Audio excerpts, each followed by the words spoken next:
2 दिवसापूर्वी लग्न झालेल्या आरती नावाच्या पोरीचं ज्यावेळेला सुहागरात्र होती त्यावेळेला तिच्या पोटात दुखायला लागलं. दवाखान्यात घेऊन गेल्यावर समजलं की ही तर गर्भवती आहे. हिने तर एका बाळाला जन्म दिलेला आहे. तिच्या पतीने अजूनपर्यंत तिच्यासोबत संबंधच केले नाहीत. तर हा प्रकार घडला कसा? तर याच्याबद्दल पुढच्या काही सेकंदात मी तुम्हाला व्हिडिओमध्ये माहिती देणार आहे. व्हिडिओ फक्त तुम्ही शेवटपर्यंत बघा. तर नमस्कार मित्रांनो, आरती नावाची महिला, हिच्या घरच्यांनी हिचं लग्न लावून दिलं. पहिल्यापासून लग्नामध्ये थोडी दिसायला जाड होती, पोट सुटलेलं होतं. नवरदेवाला वाटले की पहिल्यापासून शरीरच असं असेल. त्याने लग्नाला होकार दिला, लग्न झालं. पण ज्या वेळेला सुहागरात्र करायला गेला त्यावेळेला तिच्या पोटात दुखायला लागलं. घरच्यांनी दवाखान्यात नेलं, डॉक्टरांनी तिची डिलिव्हरी केली. त्यावेळेला तिने एका बाळाला जन्म दिला.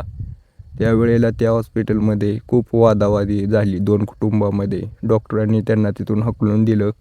हा मामला पोलिसांपर्यंत गेला. ज्यावेळेला पोलिसांपाशी ही माहिती मिळाली, असं घडलंय, पोलिसांनी चौकशी केली. त्यावेळेला समजलं की आरती नावाच्या या पोरीचं 2 वर्षापासून एका तरुणासोबत शरीरसंबंध होते. ज्यावेळेला ही गर्भवती राहिली त्यावेळेलाच तिच्या घरच्यांनी तिचं लग्न एका तरुणाशी लावून दिलं आणि ही घटना घडली. या घटनेबद्दल तुम्हाला काय वाटतं मला कमेंट करून सांगा.